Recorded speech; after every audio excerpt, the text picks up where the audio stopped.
எதையும் சாதிக்க முடியும். பெண்கள் நினைத்தால் எந்த ஒரு நாட்டுடைய அதிகாரத்தையும் ஆகட்டும் இல்ல நாட்டுடைய தலையெழுத்தையும் ஆகட்டும் மாற்றக்கூடிய சக்தி பெண்களுக்கு தான் உண்டு.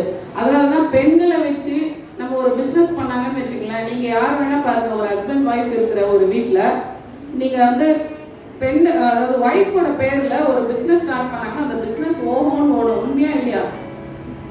எஸ்.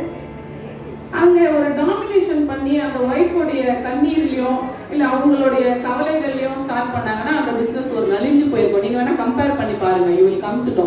ஸோ எந்த அளவுக்கு நம்ம பெண்களுக்கு மரியாதை கொடுக்குறோமோ, எந்த அளவுக்கு நம்ம வந்து பெண்களுக்கு ஒரு சுதந்திரம் கொடுக்குறோமோ அந்த அளவுக்கு வந்து அவங்களுடைய வளர்ச்சி வந்து ரொம்ப அழகா இருக்கும். அதாவது ஒரு சேயிங் இருக்கு, women R like a tea bag. பெண்கள் வந்து ஒரு டீ பேக் போல. நீங்க எந்த அளவுக்கு அவங்கள ஸ்ட்ராங்கா வரணும் அப்படின்னு எதிர்பார்க்குறீங்களோ அந்த அளவுக்கு you have to dip them in the hot water. We are all dipping always, isn't it? So that's why we are all more stronger and strongest women in the world, I can say.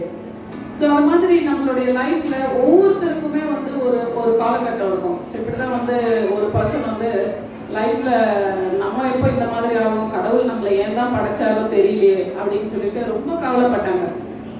நம்ம போய் suicide பண்ணிக்கலாம், எல்லாரும் உடனே அப்படிதான் நினைப்பாங்க. ஏன்னா இந்த last time கொரோனால 10 months நம்ம எல்லாம் ரொம்ப கஷ்டப்பட்டோம். இப்பயும் கொரோனா இருக்குன்றாங்க, ஆனால் மாஸ்க் நம்ம யாரும் போடுறது இல்லை. ஸோ நம்ம சூசைட் பண்ணிக்கலாம் அப்படின்னு சொல்லிட்டு ஒருத்தங்க வந்து போகிறாங்க. அப்போ ஒரு மலை உச்சிக்கு போயிட்டாங்க, சரி கீழே விழுந்து செத்துடலாம் அப்படின்னு சொல்லி போகும்போது அங்கே ஒரு கை இல்லாத ஒரு மனுஷன் ரொம்ப சந்தோஷமா எகிரி குச்சிட்டே இருக்காங்க. இவருக்கு ரொம்ப கஷ்டமாயிடுது, நமக்கு கை கால் எல்லாமே நல்லா தான் இருக்கு, நம்ம போயிட்டு சாகலாம்னு நினைக்கிறோம், ஆனால் இந்த கை இல்லாத ஒரு மனுஷன் வந்து எப்படி இவ்வளோ சந்தோஷமா இருக்காங்க அப்படின்னு சொல்லிட்டு கீழே இறங்கி போய் இந்த விஷயத்தை என்னன்னு தெரிஞ்சுக்கிட்டு அதுக்கப்புறமா நம்ம சாக முயற்சி பண்ணலாம் அப்படின்னு சொல்லிட்டு போறாரு.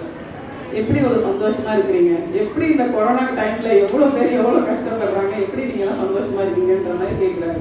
அப்போ அவர் சொல்றாரு, நானும் ரொம்ப மனசு ஒடிஞ்சு சாக்கலான்னு வந்தேன், ஆனால் எனக்கு எறும்பு கடிக்குது, அதனால என்னால் என்ன பண்ண முடியும்னு தெரியலையே அப்படின்னு சொல்லிட்டு, சரி வா நம்ம வந்து 2 பேரும் இப்போ குழப்ப ஆரம்பிச்சிட்டாங்க, நம்ம லைஃப்ல என்னதான் பண்றதுன்னு தெரியலையே. ஏன்னா நெகட்டிவ் ஃபீலிங் வந்து நம்ம எல்லாருக்கிட்டையுமே நிறைய இருக்கு.